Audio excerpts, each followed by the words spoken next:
Well, hi, everybody. Welcome back to the RTI Speed Secrets with Bob and Chad.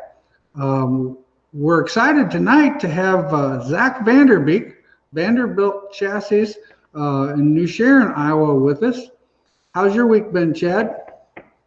Doing pretty good. Yeah, we're plugging away. We crossed a pretty impressive milestone for us here.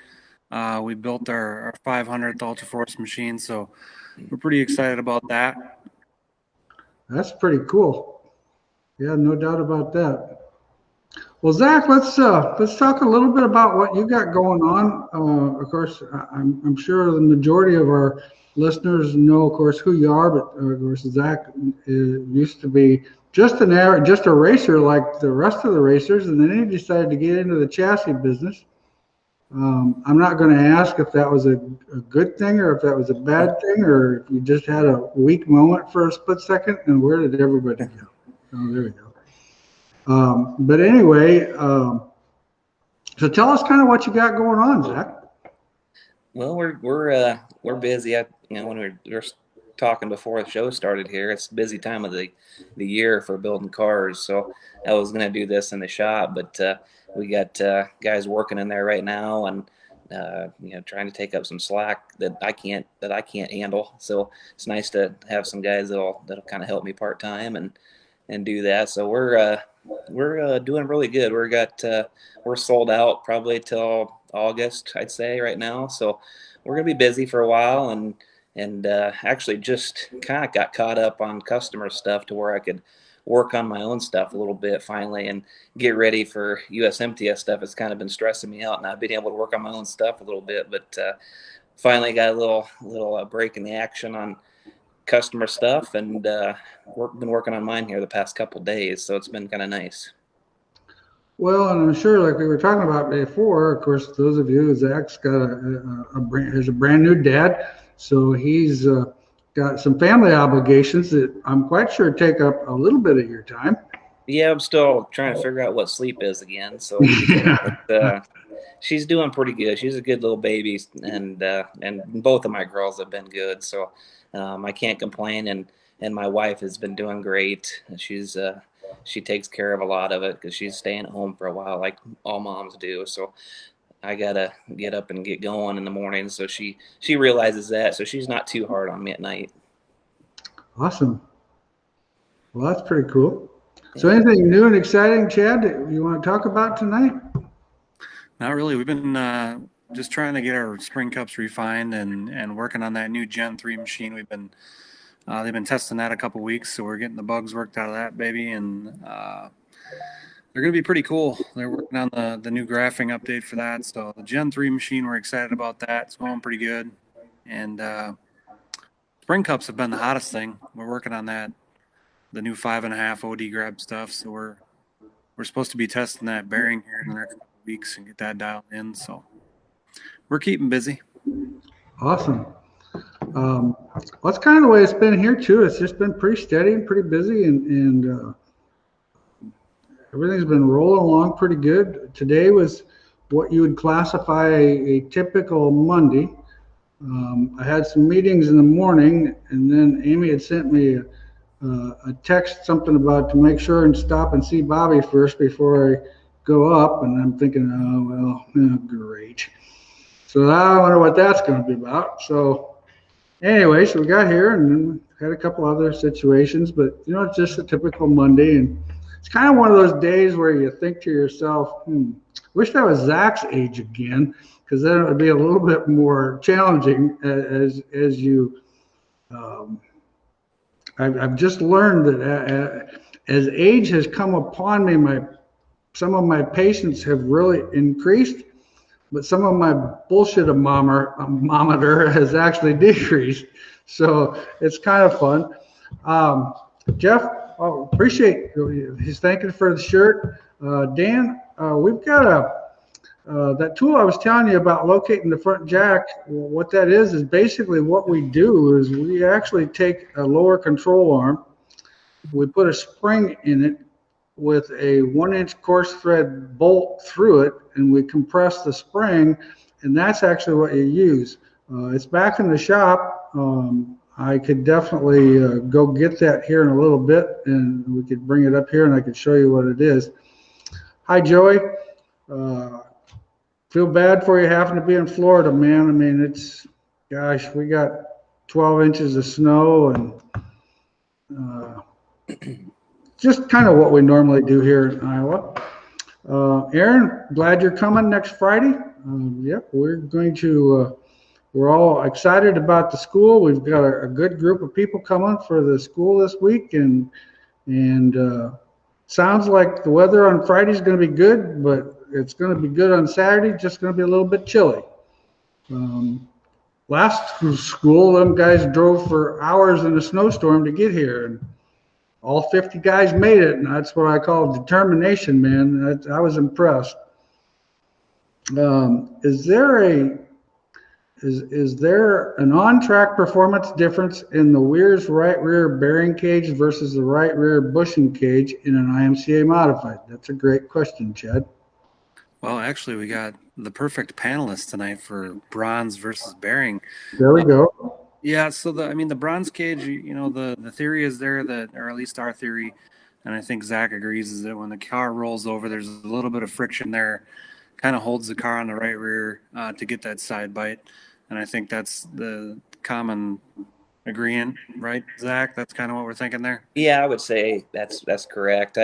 It's kind of a controlled bind or friction, like you say, and it's kind of one of them deals where it's kind of shock valving versus sprint. The cage, if it's gonna have more friction or take more force to rotate it, then your rebound number shouldn't need to be as much. So it's kind of like, I don't know. I'm going to be doing some more testing with that to see if we're missing something there a little bit. But there's no doubt that in some testing that I've done that we went faster with the bronze cage and had more right rear feel, and that's pretty much probably the best explanation for it is what you said. So can it be a variable? Probably.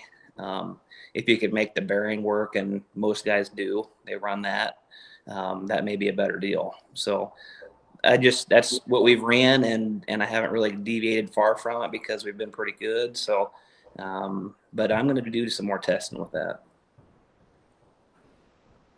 All right.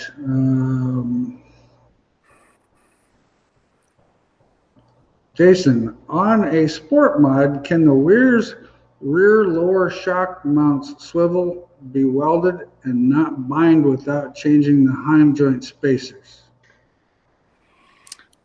Yeah, so the swivels, a lot of guys are running them tight, and Zack can maybe go a little bit on that too, but for years we thought we had to have a swivel there and had to spin it, and then you lose track of your mate.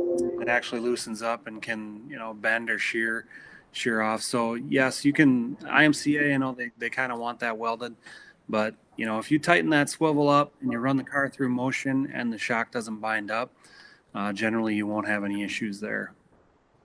Do you run yours tight?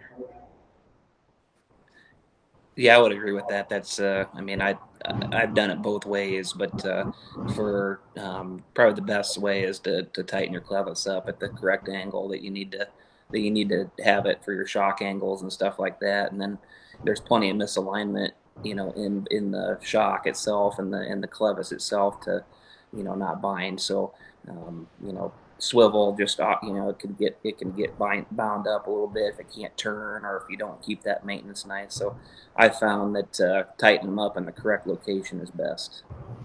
Yeah, we did a deal where probably 10 years ago we put a Torrington bearing on there because we were thinking bind free, but then that swivel just always rotated against the shock heim, and it was actually just shaving on that, making chips. So when you have a heim in the end of the shock, that's kind of your swivel point. So running them tight is definitely fine.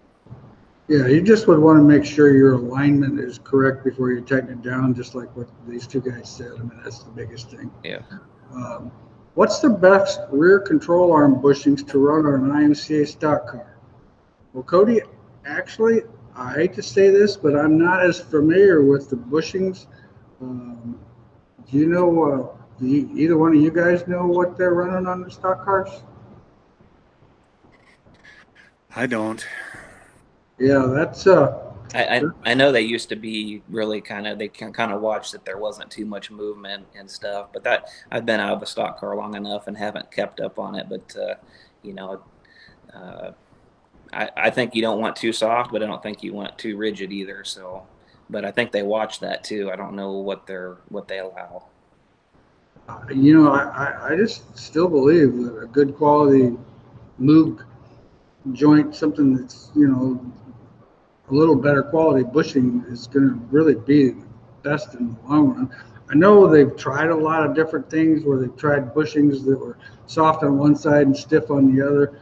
The problem with some of that stuff is it works great until it goes away. And it's kind of like back in the day when we ran leaf springs. I mean, leaf springs were great, but they might last 18 out of 20 laps. And the problem is when it goes away, it really puts you in kind of a situation. But I'll do some more research on that, and maybe for next week or when we do the show here in a couple of weeks, I'll give you a little more input on that. Dan wants to talk about, it knows it's possible to bind up a 4-bar open motor UMP car by adjusting or putting too much split in the 4 bars. What's your opinion on that? I mean, you can bind up a 4-link car pretty easily, but if everything's working together, splitting them, I don't think is going to cause a bind. Well, it's going to require a lot more spring load to hold the car up, at that spot, because you're trying to. I'm assuming if they're saying split them on the left rear, is that what he's saying? Or I would say either or, but splitting. Yeah, I mean left rear stuff. You're gonna if you're flatter on the bottom bar and higher on the top bar with the way the suspension is with the spring behind on the cage, it's gonna take more spring load to hold the car up at that spot. So in a way, that's kind of you could say a more of a bind than if you had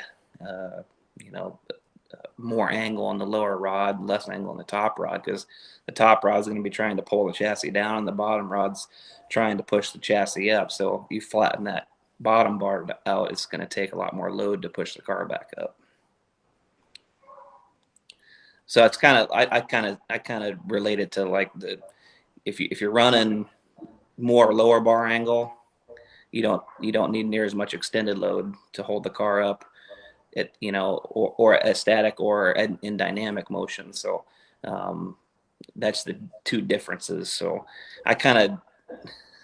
people make fun of me for this analogy, but if you think of the left rear suspension as a V, and the back part of the V is your spring and the front part of your V is your bar, well, the more the front part of the V has angle in it, the more that spring is going to be trying to push up like this. So you flatten that V out, it's going to take a lot more spring load to hold the car up. Gotcha. Makes sense. Yep, that's a good analogy, actually. Jeffrey, B-mod on the left rear axle, good or bad?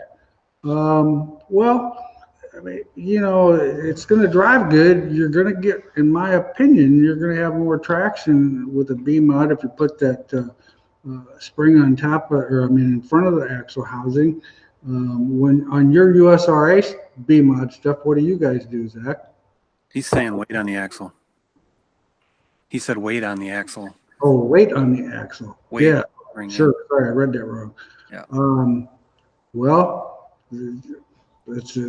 I'll let you answer that one, Chad. Well, there's no doubt that ballast is load and load is traction. As we keep saying, the problem there is when you get into a rough track situation, having that unsprung weight is going to be bad.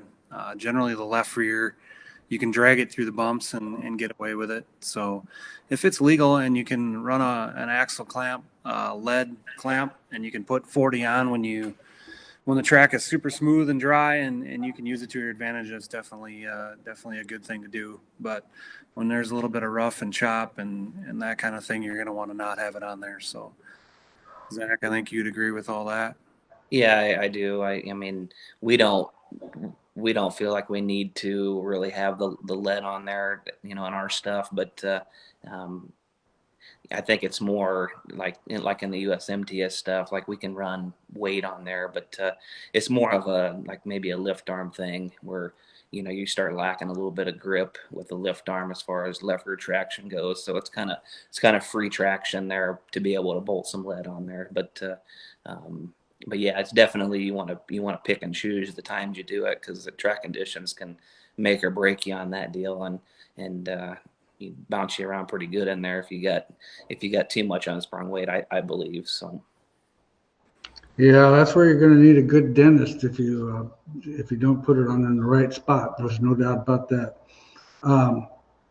Chad, how do you know what your pinion angle should be set at? Is there an idea to be just like 0 at full hike on a 3-link car? Actually, Chad, I would agree with that. I mean, I think you want to try to, in my opinion, your full extended load, right front's down and the left rear's up and the right rear's somewhat down. It's probably better to be close to that 0, and that's kind of why we always start out within that 7 degree pinion angle range. I've had some engineers tell me that if it goes past 0, that makes no difference. In my opinion, I kind of go back to that torque tube effect, like on the old sprint car stuff, that, the angle is kind of trying to help you work that out. So once again, setting the pinion angle, like in Jeff's situation, set pinion angle at ride height or dynamic. Well, I think, he's setting it at ride height, but, you want to check it so that your beginning measurement is better at dynamic. What's you guys' opinion?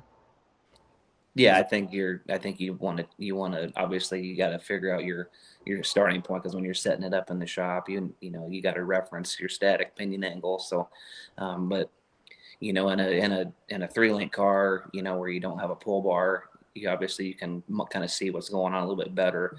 But I agree that whatever you end up with for drop on your left rear and everything's in the dynamic motion, you want to have the driveline alignment angle about right. Just your low horsepower cars in that class, so you want to have that pretty spot on. That's going to be your best mousetrap for having the most the least amount of drag anyway. But in the A mod stuff, it's it's hard to achieve that unless you start out with like your pull bar almost flat or uphill, so which that typically doesn't really race that great. So some guys do it, but for our stuff, we've tested it a little bit, and it would take some work to get it right. There's some other things that have to be adjusted, but yeah, the way you explained it, I agree with.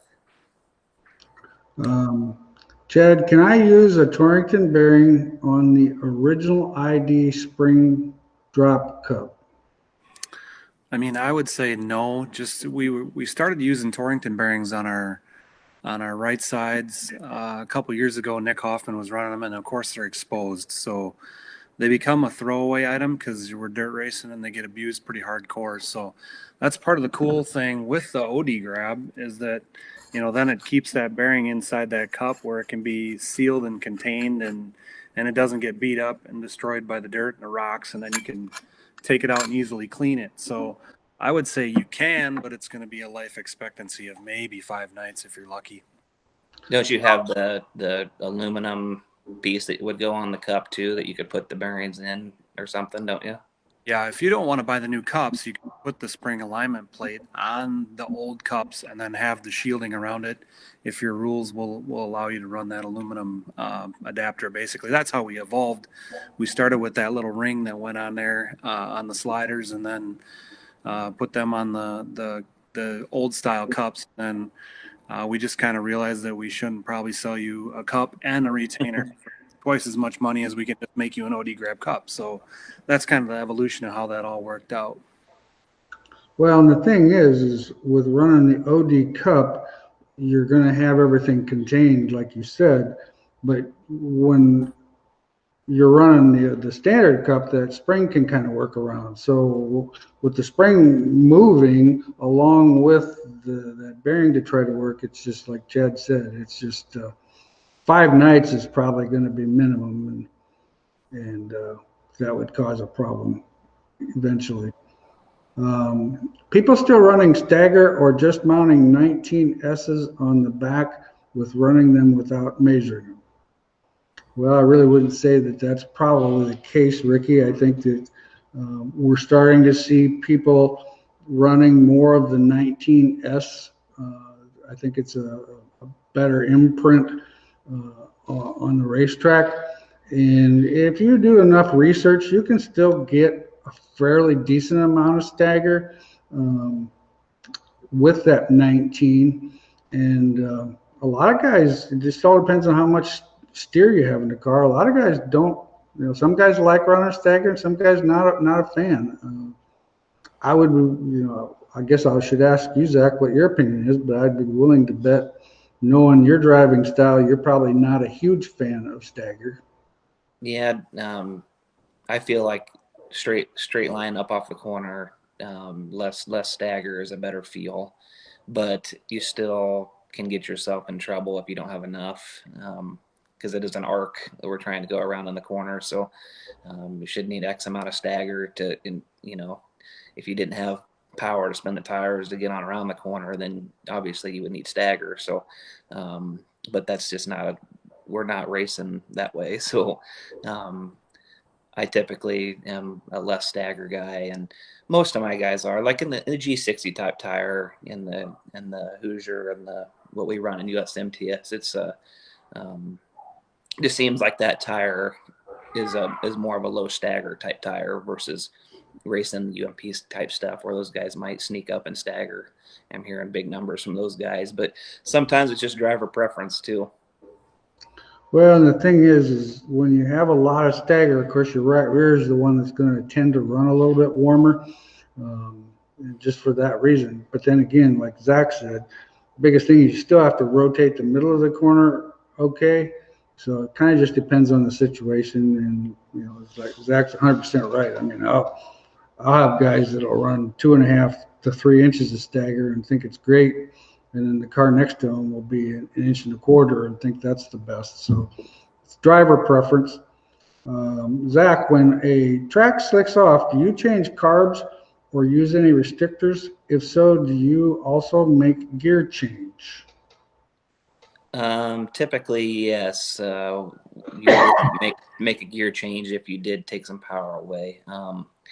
So probably over the past couple of years, I've kind of found a motor combination that works really good for myself, but it's got the right camshaft in it, and I don't typically need to restrict. I feel like the combination of having that correct and then having the car to where it has enough traction to where the point where I get, if I kill power, it just kills me. So I haven't had to really do that, but over the years, there has been some times where I've taken, somewhere around the neighborhood of 50 to 100 horse out of our stuff in the USMTS, and then we'll usually put about 30 to 40 points of gear in when we do that. So example, when I won the King of America, whenever that was, 16 or 17, whenever that was, we ran a deep gear and killed 100 horse, and for that 75 or 100 lap feature that we ran, that was the ticket to keeping the tires on the car. We were just way better at the end than everybody else. So it definitely has its advantages if you have a motor that's not controllable, or if you're just not as good with your foot. You might be a good candidate for you. Yeah, the only downside to the restrictor is it might restrict it too much in the wrong area on the racetrack. That could cause the car to, maybe not want to rotate like it would want to. It helps it up off, but maybe it, there's a flat spot that might make the car harder to drive. But once again, it's just that's where the gearing comes in, I think. Yeah. Where it helps pick the car up quicker, and doesn't get you in trouble. But still, yeah, if you're too tight, you're too tight. So just got to make sure you're adjusted right for it. XL, do you feel the new caliper? The rest of that question's down below, Bob. Okay. It must have got cut off, but the rest of that question is down below, like 5. Oh, you feel the new calipers are allowing for the IMCA modified to bring any benefit over what's being run now? Well, I mean, the biggest benefit with the new calipers is they're lighter. So, you got a little bit less unsprung weight. It's a nice piece. They've done a great job.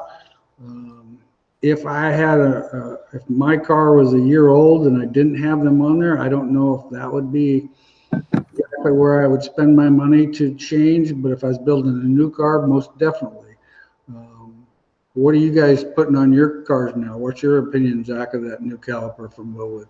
Well, I've got I order direct from Spike and Willwood, and I've got him. I think they're a pretty hot item. In fact, I think they've got to the point where they had to build some more when I asked him if he could send me some to look at. So I personally have not been able to use them yet or have them in my hands, but it seems like a good piece. It seems like they obviously the ability to have it on a left or a right, I have one part number. That's kind of nice.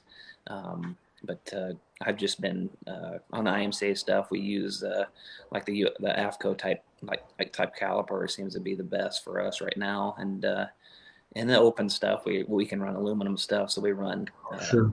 aluminum Willwood stuff on it. So Yeah, I know we've got quite a few that are back ordered, so they are definitely between all that California COVID stuff that's going on in their shipping department. It does seem like there's been a little bit of a struggle in some aspects. IMCA AMOD, what differences are there in how the car feels and reacts running a floater separate from the bird cage versus brake attached to the bird cage? Chad, we will see you in Antioch on the 20th. Awesome. So brake on the Zack can talk about that a little bit. You're a brake floater guy, right? I've been both, and it just all depends on the left rear cage arrangement, in my opinion. There's just so he's asking the difference between the two. Is that the question? Yeah. Floater versus on the cage, yeah. Okay. So if you run, I would say a higher index curve where you've got the lower bar flat, and when I say high index curve, it means if you started static at 0 and ends up the cage rolls forward 8 degrees or more, that would be a high index curve. To me, the being clamped to the cage is going to be way more effective than if you were on a floater, in my opinion, because you got the top link, it's got some angle in it typically with that arrangement. And if you were running something that didn't have as much indexing, that's, if it started at 0 and ended at 0. Now, when I say that, if you look at the bottom of like Chad's cage plates, that's kind of a reference point. If you start out 0 and you end with 0, at full drop, then I feel like the floater is probably a better option. It's going to be more effective than being on the cage. But that's my opinion, and that's what I felt is probably in testing has been the biggest difference. Awesome. Dana, I'm not sure between left and right. So we need to get a comment already. Okay.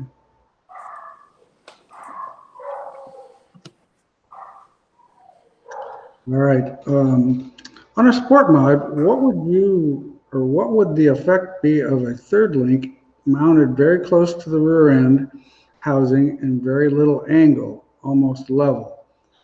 Todd, I've not actually experimented with it being that close. I know one of Zack's customers, when he was running the Wissota B-Mod, ran his real close to the housing back when he was running a B-Mod years ago, and felt that he had more traction with that. We're still in that 11-inch center up from where we always have been, and haven't really experimented with that. What have you had much with your customers, Zack? Have you had anybody trying that flatter stuff? Yeah, we've experimented with it a little bit, but it's kind of one of those things where it's the closer you are to the center line of the axle tube, the more force that's going to have. So you're gonna, you know, you're typically going to have more force there, but there's going to be things that happen a little quicker because it's close to the center of the axle. And we our stuff is better having it up in that, like you said, that 10 to 12 inch range, and we just live by that and don't really deviate far from it. So I think the Well, big thing is drivability, right? I mean, the closer you get it down there, the more erratic the car is going to be, I think. correct. yeah, and when you take the angle out of it, you're not. It's not going to want to try to drive that on the brake side. It's not going to want to drive it over on the rack front, which is kind of what you need to have to a point, so that the car helps get over on the rack front, helps the car pivot around the rack front. Yeah, that and you start flattening out the pull bar. You talk about, you hear about anti-squat and squat and stuff like that, where the flatter the pull bar is that's not going to want to lift the back of the car up as much. So can make the car initially kind of be a little bit lazy on getting up, but it should typically be more traction that way though too, because you're basically holding load and the rear tire is better that way. So but that you could talk to your blue in the face about what's the correct angles and all that kind of stuff too. There's a lot of different variables that go along with pull bar angle, in my opinion. So Wade's got a question. What is your suggested lubricant for Heim joints? For rear bars and shocks, I have heard to stay away from wet lubricants such as WD-40 and the PB Blaster. Well, I'm not a huge fan of either one of them. We've always run like a tri-lube kind of oil-based, not necessarily wet, but a little bit of an oil-based. What's your recommendations?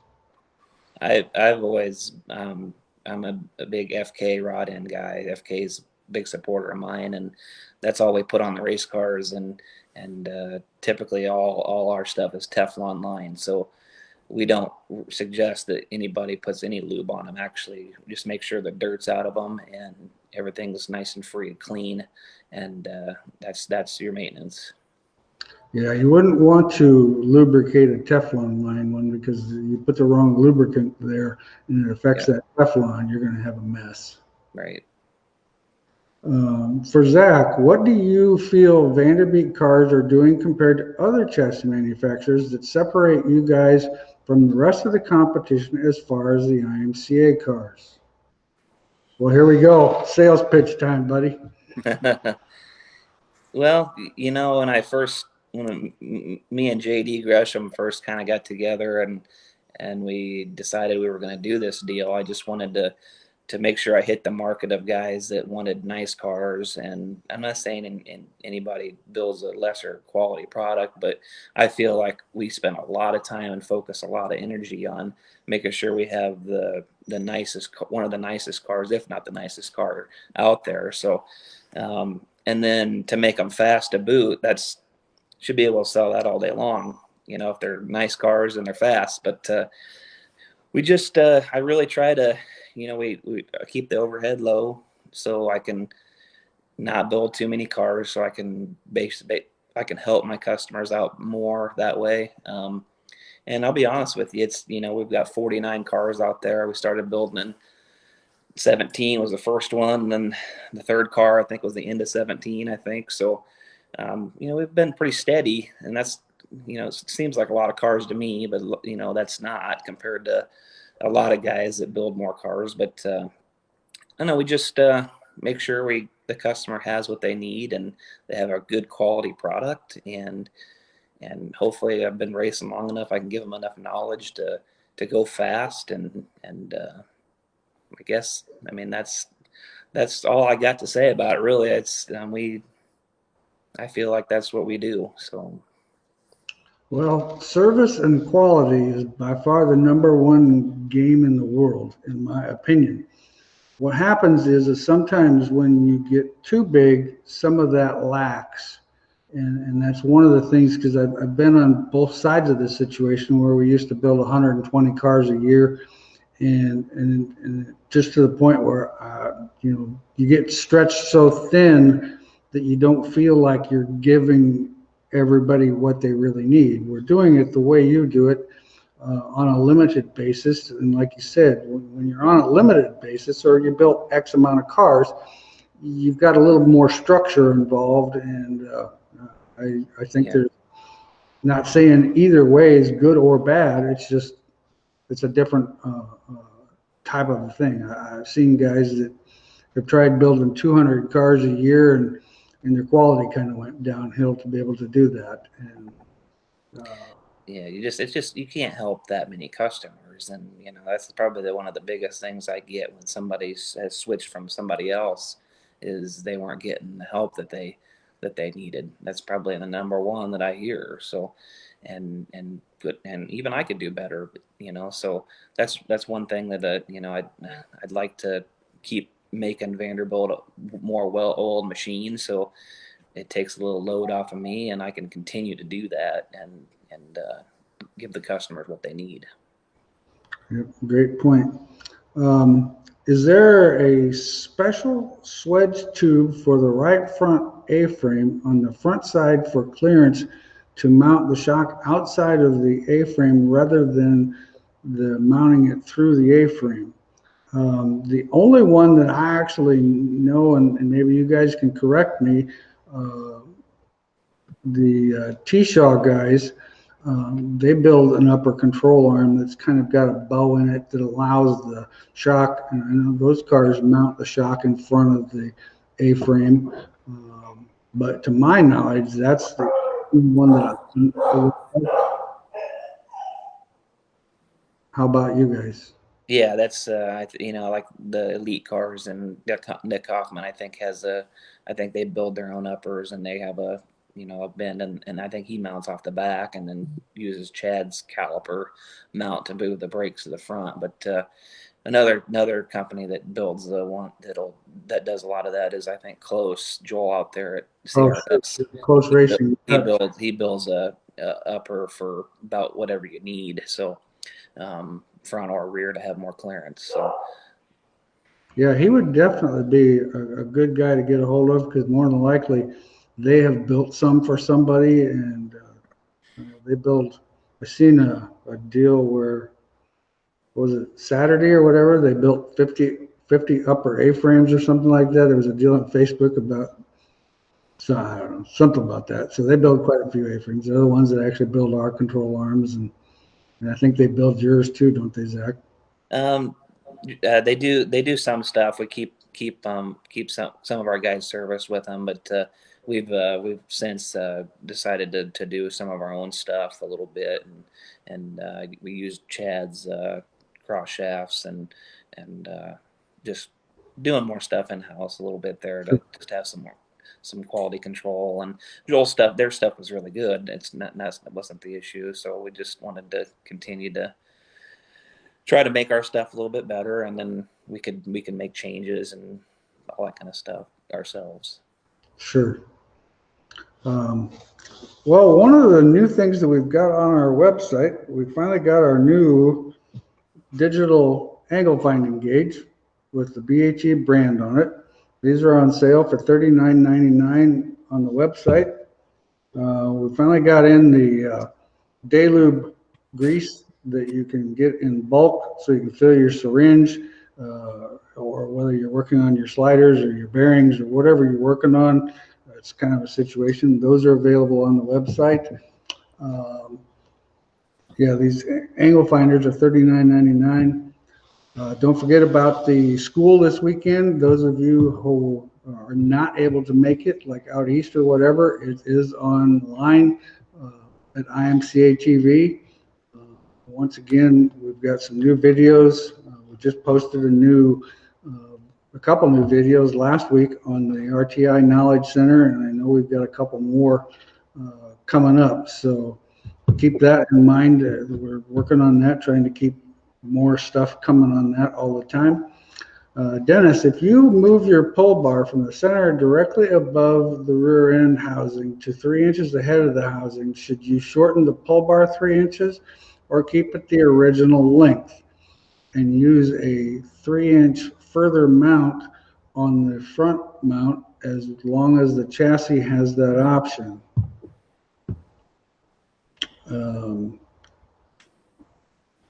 In my opinion, I would think that you would want to probably have the same length, but then again, you also have to understand the pickup point in the car. If you move the pickup point in the chassis 3 inches ahead, it's going to actually change a little bit more of the balance of the car. So in all honesty, you'd probably be better off just shortening the pull bar that 3 inches. What's your opinion? I'd say a lot depends on the car, right? I mean, if you don't have the front mount adjustability, then you just shorten it, but shortening it 3 inches it depends on what you're looking for too. I mean, why are you moving it 3 inches forward? But I'd say it depends on how the car is built. Zach, go ahead. Yeah, I'd say Bob, you were right on. If you're moving it on the chassis, you're going to have a far greater effect than what you're doing on the rear end side. So, it depends on what you're wanting to do. If your goal was to see how the car acted by moving it forward on the rear end, that would be, I would just shorten the pull bar up and keep your mount the same on the chassis, because you're just making two changes there, and you're not probably, you're creating two things to test there that you don't know what did what. So I would recommend doing one at a time if it was me. Yeah, by far, because you wouldn't, if you did them both at the same time, you wouldn't know. Like I said, you're affecting more of a balance situation when you move that ahead on the chassis. Jeff says, Chad, what are the tweaks on the spring cups? I need to order a drop cup and a regular, but I want to wait till you have them perfect, like I know you will. Way to go, Chad. The cups are perfect. The only thing that we're working on is nobody makes the 5.5-inch Torrington bearing for the stock car style springs. So we made a custom adapter here to be able to get them in testing. And then the production run of them from the bearing manufacturers is about 90 days out. So we're just that, the whole OD grab trend and everything, the 5-inch Torrington bearing we had made 15 years ago. And now, I probably should have made the 5.5 at the same time, but here we are with OD grab cups and no bearings. So bear with us. We'll have 5.5-inch bearings in 3 months or less. All right. Next question.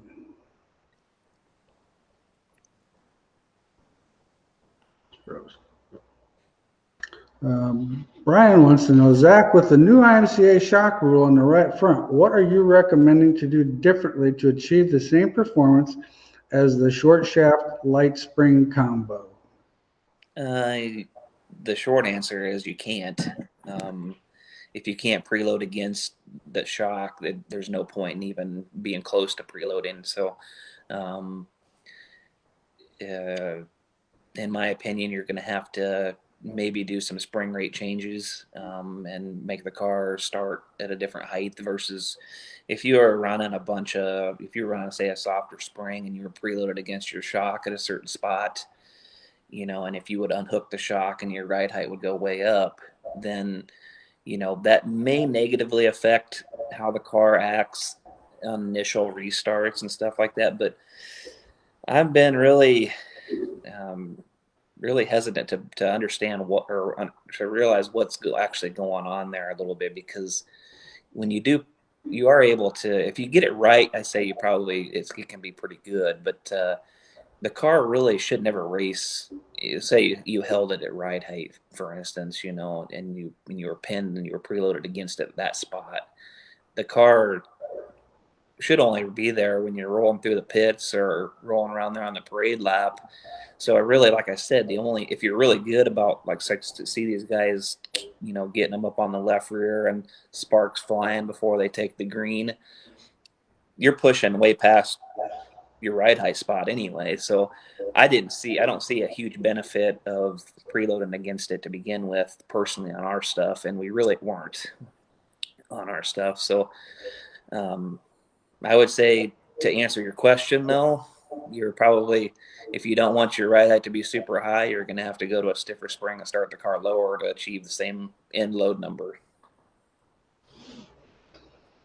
Lance, just got all my front spring new OD cups and bearings from Wehrs. Great stuff. Question is, do you put any grease or lubricant on the Torrington bearing before you install them on all four corners?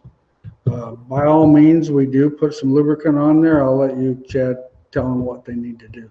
Yeah, just a small amount. I mean, you don't need to get crazy with it. Obviously, the grease tends to attract the dirt, but just a little bit of grease in there, and you're going to want to, I'd say probably every 5 races, you're going to be cleaning them and working on them and making sure they're good, and then re-greasing them. So it's definitely going to be a maintenance piece that needs to be attended to for sure.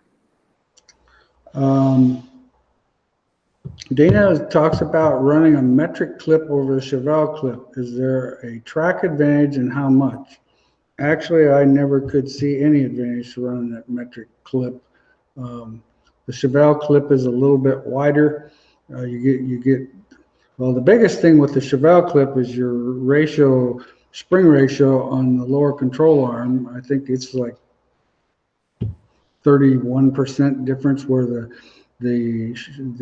metric stuff, the spring is too inboard. So then that's kind of why you end up having to run stiffer springs to try to create a balance.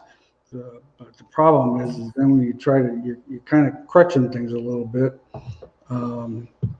I've never been a huge fan of the metric front end. What's your opinion?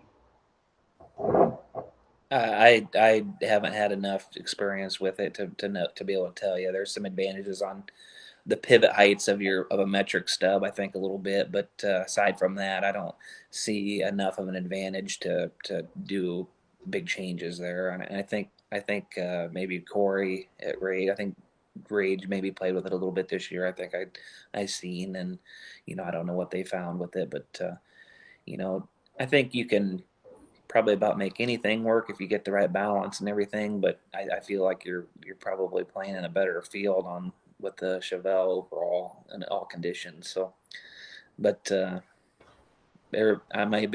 somebody else may have a different opinion on that. So.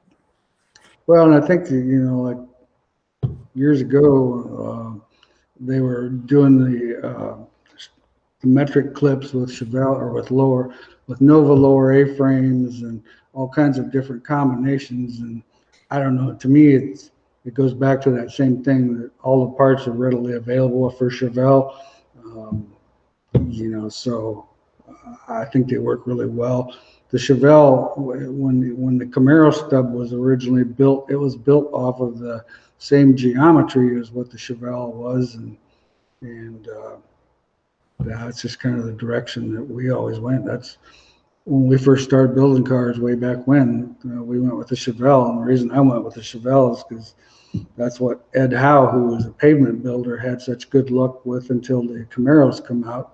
Well, with the INC rules, we couldn't put a Camaro stub on there because it needed to have the side frame rails on it. So we went with the Chevelle, and I know people have tried the heavy Impala metric stuff. That metric Impala is definitely wider, but it's quite a bit heavier. And I know there were some cars built that way last year, and it just takes, I'm not saying that they wouldn't work. It just takes a little longer to get everything going. Chris just jumped on the VHE shock program. Thanks, Bobby, for taking the time to understand what I'm looking for and building me some shocks. Pretty awesome tech support. Well, I appreciate that, Chris. It's always nice to know.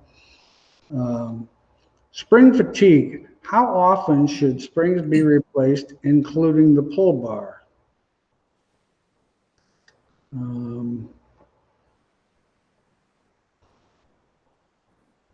Well, I think it depends on the brand of spring you're on.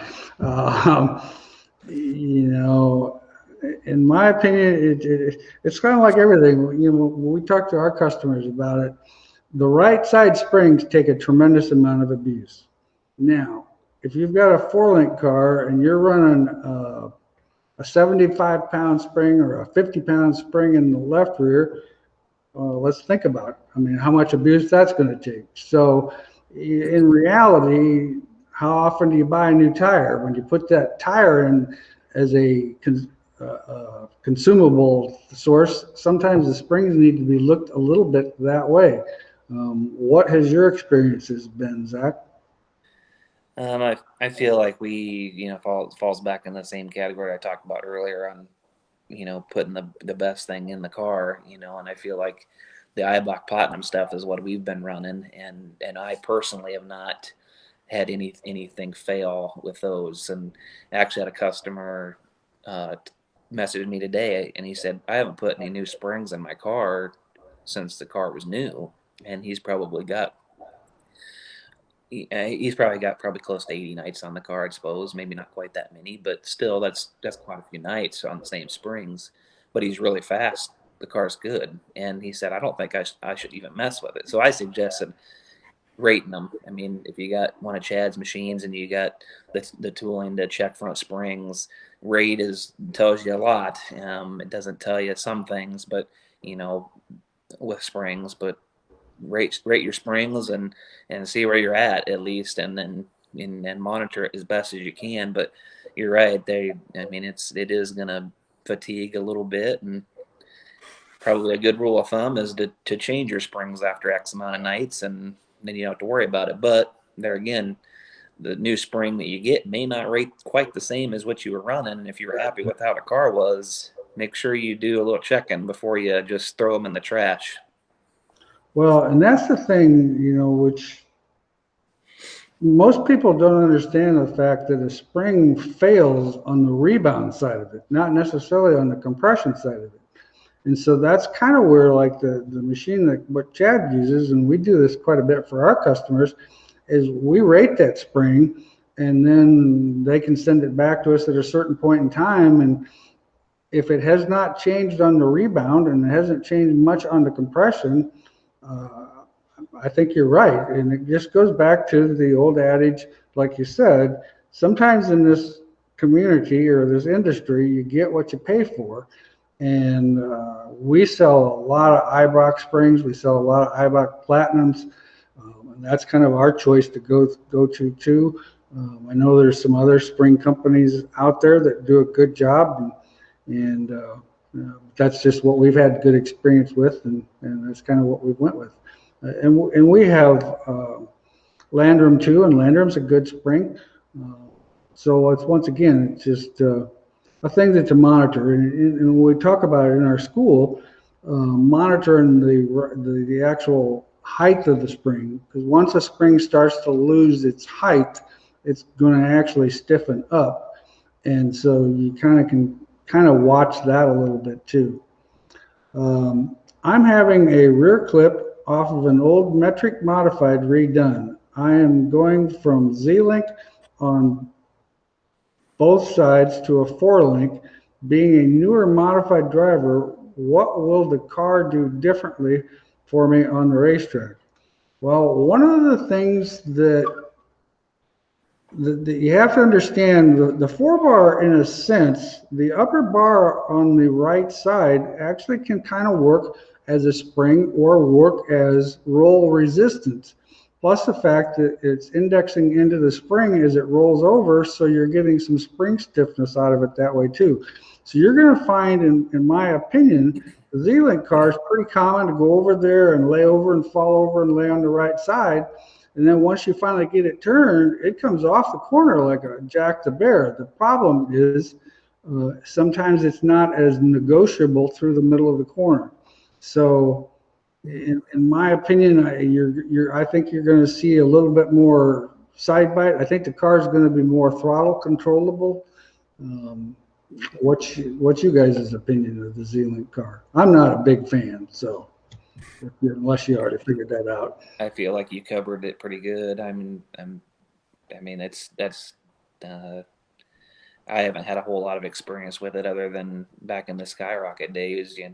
We did the Z-Link right rear stuff, so But yeah, it's been so long ago. I don't have a whole lot of data to share with you on that. Well, and in those days, we were more. I shouldn't. I mean, in a sense, I think that we were more horsepower and drag race situations than momentum and corner speed. And now, the way things have trended, that momentum, corner speed, phase two of the corners is the biggest key. I mean, whoever gets through that part of the corner the fastest is really going to be the one that has the race winning car. We got this lady here, Zack. Her first name is Barb, and she says, Mama Beek says, if you really want to know the difference, try a Vanderbilt. See, there's my sales lady right there. Okay, so now, Mom's on here kind of helping you out a little bit here, Zack. Yeah. And of course, Dad's always helping you out too. Right. And let's talk about that. How do these guys get a hold of you? Where do these guys need to go? Get a Vanderbilt chassis. Well, I would say so at first we were kind of overwhelmed. I'll be honest with you. It was like I kind of shut down a little bit because we were like too busy almost to the point where I was like, I can't build any more race cars. So we shut the messages off on the Vanderbilt Facebook page to kind of control some of that, and just it was just overwhelming, and I didn't want to. I hate saying no to somebody. I wish I could build everybody a car and be able to help them out, but that just wasn't feasible. But a lot of people message me on my Zack VanderBeek Racing page, so you can, if you're interested in a car, you can check there and send me a message on there, and we can definitely help you out from there. So but yeah, you guys got to be okay with waiting until midsummer at this point. we're busy, and just that's the reality of it. So well, and of course, Mr. Dotson didn't make you look too bad down there in Arizona either. yeah, that's our IMCA program has been great, but with Caden Carter and and the Arnesons, they were in our stuff, they were fast, and just the IMCA stuff has just been really good. Trip Gaylord, there's I'd like to list them all out, but with Ethan doing his thing, it's our IMCA stuff is good. So if you and we're going to keep making it better. So if you want a good IMCA hot rod, get with me. But like I said, you're going to have to wait a little bit, unfortunately, and that's where it sucks to have to tell people that. But that's how we're doing. That's how I do the business. I'm not going to start buying more jigs and hiring more guys to weld them. We're happy with what JD does for us, and does an awesome job, and we can control everything that we got going on. So that's our business model, and that's what we're going to stick to. So well, and and my philosophy back in the day always was, do what you do best and leave the rest for the rest. Right. Yeah, there's room for everybody on that kind of stuff. Yeah, I mean, there's plenty of chassis builders out there. That's definitely not a shortage. Zack, I bought numerous manufacturers' cars and am amazed at your quality. When I visit the Blease garage and see yours, it's top-notch quality. Well, I appreciate that. Like I said, JD is there's a lot of guys that can weld, but I think JD is an exception. He's a human robot, and he takes pride in it, and he does really, really good work for us. And then we put obviously the best parts on the car we can with Chad's stuff, and just continue to keep making things nicer and better. Well, and I had over the weekend, I had one of my customers' wives that told me that I needed to wear a different hat on the show. So I am supporting Ben and Rex and my buddies at AFCO tonight. Got a different hat. Now she didn't say nothing about color, because I always wear black hats. But however, since she mentioned that, I did decide to do a little bit of digging in the archives. So watch for the shiny spot. I'll try to do it quick. Okay. Check this baby out. That's 1981. badass. Wow. Yeah, that looks good. Yeah, 1981. Now, of course, it's kind of deteriorated, so I had to put paper towels underneath here so it wouldn't fall down and stuff. But so anyway, so now I wore a different color hat and different hat. So I hope, Laurel, you're watching. Okay, we've got time for about 2 more questions. I have the Wehrs chain adjuster on the left rear. When would I want to shorten or lengthen the chain, a quarter or a half an inch IMCA modified? Well, my opinion, of course, would be a half an inch would be a mile. But, you know, we did it in our video. I talk about the fact that sometimes I think there's a little bit more to that chain than what people understand. The chain definitely can control roll steer.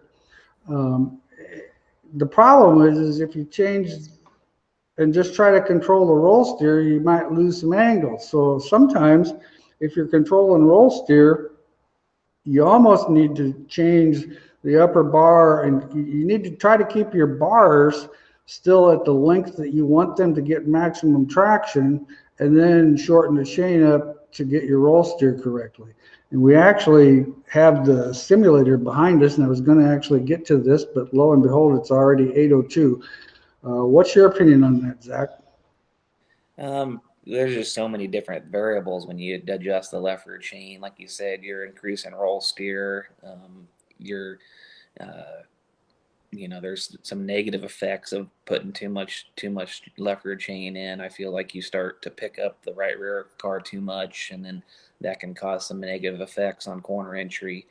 There's some balance issues if you get too much. Obviously, the short answer is it's you're typically when you put more chain in, you're going to increase dynamic bite numbers, so you're increasing left rear traction, to say. But if you increase too much steer and you roll steer too much, that can be a negative effect and can maybe cancel that kind of stuff out. So you just gotta know what your limit is and what the best balance is. So you can't, I've got a number that I can't go past on my stuff, because I start picking left front tire off the ground, and you start making balance issues. And like I said, probably the biggest thing is taking the right rear tire out of the game, and you start lifting the left rear chassis too high. So just keep it somewhat in check. Don't get too crazy. Yeah, that's where a quarter of an inch one way or the other, you'll find your sweet spot, and it's definitely worth experimenting with, but you'll find with that left rear chain, a half an inch is actually quite a bit. Who are each of you picking to win the Super Bowl? Well, I've got the Packers. The Packers? Not the Packers. I said. Oh, not the Packers. I was going to say, I didn't think they were in the list. They blew it. I'm not actually going to comment on that thing, because my number one oldest daughter is definitely, who's that old guy that's quarterback? Oh, Brady. Yeah, Tom Brady. She's definitely a Brady fan, so I'm going to just stay out of it. How about you guys? Chiefs. I say the Chiefs are going to probably get it done. Well, you got to realize some of us old men can still actually get shit done. Yeah. You just never know. It's not over till it's over. Chad, with your front cups on the swivel joint, would you need bearings inside the OD cup? I'll let you answer that one. Totally two different things. We kind of talked about this a couple weeks back, but the small bearing is basically your screw jack misalignment and gives you the angular rotation alignment that you need. But when you put all the load on that small bearing, it doesn't spin like you want to for the spring twist. So that's where having the Torrington bearing to take away the spring twist load is just twice as effective. So basically you get the alignment issue and you get the spring twist to take the spring friction out of the equation. So it is kind of a necessary two evils there. Sounds like a plan. Okay, Noah's got a question. over rail car versus under rail car, which is best?